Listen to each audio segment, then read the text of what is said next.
التضليل من بعض الإعلام الإسباني امتد من وكالة الأنباء إلى القناة التلفزيونية أنتنا 3 كنارياس، إذ عرضت بالأمس هذه الأخيرة صورا مزيفة لأطفال ضحايا العدوان على غزة، وقدمتهم على أنهم من ضحايا أحداث العيون. هذا التضليل صاحب تقريرا عن زيارة للمدعوة سلطان خيا إلى جزر الكناري. ياسين الإدريسي. هي حرب تضليل إعلامية تحركها نزوعات عدوانية لأطراف احترفوا تزييف الحقائق. أنتنا 3 كنارياس تنساق وراء ترويج فاضح سقط عنه القناع وانكشفت مقاصده.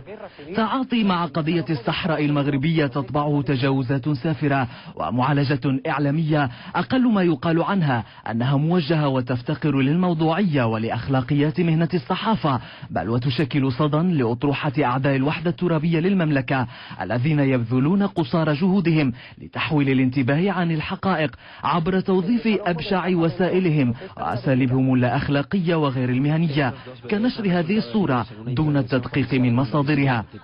نزوع متأصل لدى بعض المنابر الإعلامية الإسبانية وتغطيات أحادية الاتجاه تقوم على التعتيم على مواقف المغرب ومطالبه العادلة، فيما يفسح المجال أمام تناقل أطروحات خصوم المملكة على صعيد واسع، كزيارة من وصفتها أنتنا 3 كنارياس بالناشطة الحقوقية لجزر الكناري المدعوة سلطان خيا، اختلقت وقائع من نسج خيالها أمام الصحافة الإسبانية. ادعت أن هذه الصورة هي لطفلين صحراويين من بين 9 يتلقون العلاج من طرف ممرضين داخل منازل أهل بالعيون لعدم تمكن هؤلاء من اقتيادهم إلى المستشفى. ولتكتمل فصول هذه المسرحية التي لا نحتاج لعناء تفكير لإدراك كتاب سيناريوهاتها، تظاهرت المدعوة خيا بذرف الدموع ورشقت الحضور بكل عبارات الاستجداء، حيث لم يخيل لها في تلك اللحظة أنه سيتم دحض وتفنيد أباطيلها بكشف النقاب عن المصدر الحقيقي للصورة وعن ظرفية التقاطها من طرف وكالة الأنباء العالمية رويترز، ذلك على إثر قصف إسرائيلي استهدف قطاع غزة خلال شهر يونيو من سنة 2006. هي إذن محاولات لتغليط الرأي العام الإسباني والدولي والتأثير عليه مع سبق الإصرار تحت غطاء خطاب إعلامي يائس وسلوك متحامل تمادى في الانحياز للأطراف الأخرى داخل بلد تتشدق منابره الإعلامية ليل نهار بالشعارات الموضوعية والمعايير المهنية في الممارسة الصحفية. وتعليقا على هذا الاستغلال الفاضح والافتراء غير المقبول من وكالة الأنباء الإسبانية إيفي لصور تعود لأطفال ضحايا العدوان الإسرائيلي على غزة، قال اليوم من طنجة كبير المفاوضين الفلسطينيين صاحب ورقات إن هذا الافتراء والكذب موجه للمس بالمغرب ولا يمكن قبوله تحت أي ظرف من الظروف. يعني أنا اطلعت على تقرير وكالة الأنباء الإسبانية إيفي، وهذا شيء مخجل ومحزن ومرفوض جملة وتفصيلا أن يؤتى بصور عدوان إجرامي إسرائيلي على أبناء شعبنا الأعزل في قطاع غزة وصور أطفالنا. يعني كان لدينا 1500 شهيد، وكان لدينا 5000 جريح، وكان لدينا 20,000 منزل دمرت بعدوان إسرائيلي غاشم على شعب أعزل. وباعتقادي يعني محاولة استغلال القضية الفلسطينية المقدسة والقول أنه هذه الصور جاءت من العيون من المغرب، هذا شيء مرفوض جملة وتفصيلا. هذا استغلال لا يمكن قبوله تحت أي ظرف من الظروف. لا يمكن بأي حال من الأحوال محاولة الربط بين ما يحدث في المغرب الشقيق في الصحراء وما بين ما تقوم به إسرائيل من جرائم حرب بحق شعب فلسطين تحت احتلال. هذا أمر، أنا شفت الصور هي من غزة وليست من العيون، ونحن ندعم بكل جهد ممكن الجهود الكبيرة المبذولة لحل المشاكل المغربية والصحراء بالطرق الحوار والطرق السلمية. وقبل يومين كان هناك في حوار في الولايات خارج نيويورك مستمر، الأمم المتحدة، الولايات المتحدة، دول كثيرة طرحت الحوار. أما من الناحية المهنية ومن الناحية الأخلاقية فنحن ندين بشدة ونستنكر بشدة محاولة الزج بقضية مقدسة، بقضية فلسطين، بشهداء فلسطين، بمعذبين فلسطين، بضحايا الاعتداءات الإسرائيلية، ومحاولة الدس فيهم وتشبيههم بالقول أنهم أطفال من العيون. هذا كذب وافتراء وأمر مرفوض جملة وتفصيلا. مسلسل افتراء بعض وسائل الإعلام الإسبانية استمر بعرض قناة أنتنا 3 في مدريد لصورة عن جريمة قتل بشعة في الدار البيضاء وقعت في 26 من يناير الماضي، وعرضتها الأولى في 27 من يناير من هذا العام. وقد تحدثت القناة الإسبانية المذكورة عن الصورة بأنها تخص بعضا من أحداث العيون، ويتأكد بهذه الواقعة غياب المهنية الصحفية في التعامل مع قضية الصحراء المغربية وبعض من جوانبها. محمد رضا العبيدي. 27 يناير، النشرة الزوالية بالقناة الأولى تبث خبرا عن جريمة قتل بشعة عاشت فصولها مدينة الدار البيضاء. اهتزت الدار البيضاء مساء أمس على هول جريمة بشعة ذهب ضحيتها امرأة حامل في شهرها التاسع وزوجها وابنها ووالدتها.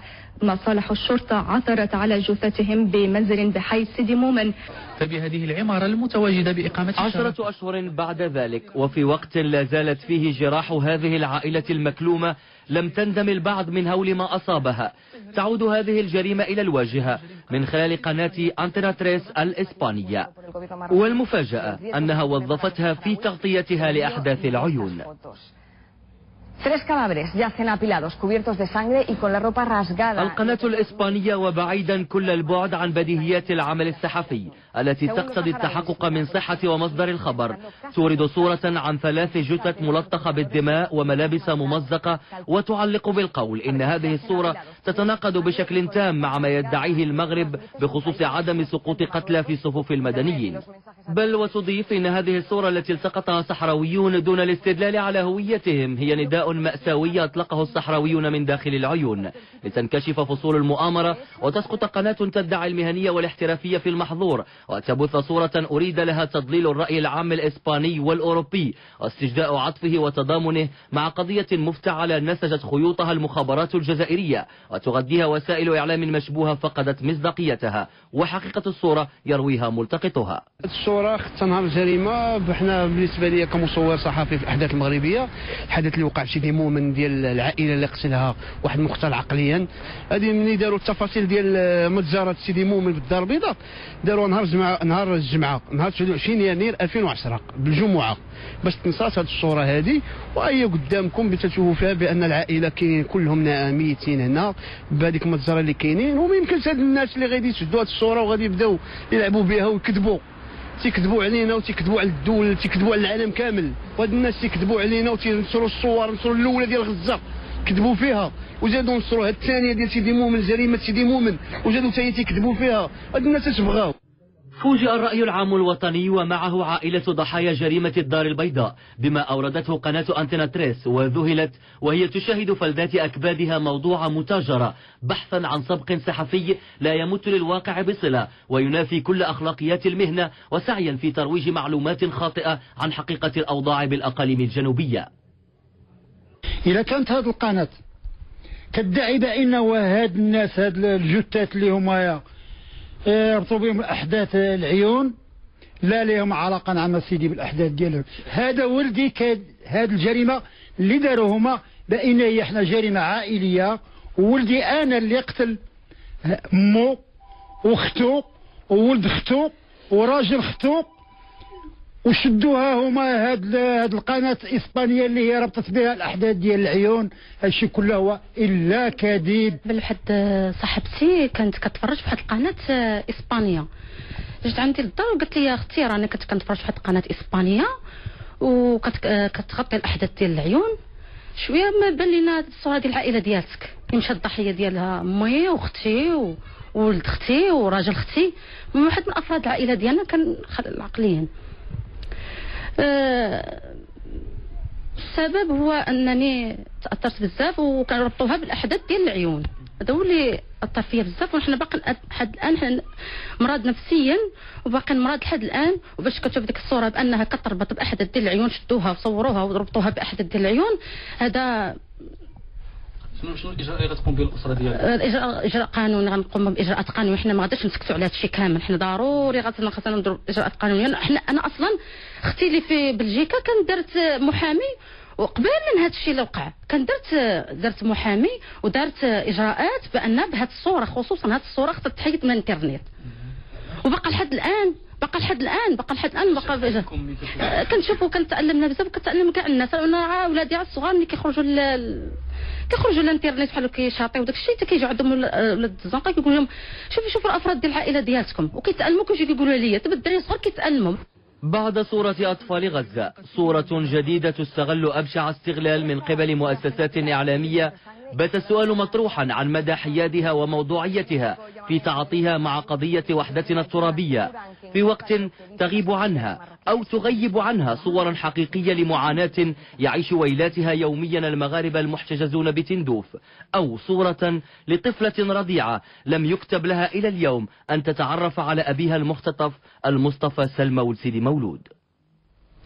ونعود لتصريح وزير الاتصال الناطق الرسمي باسم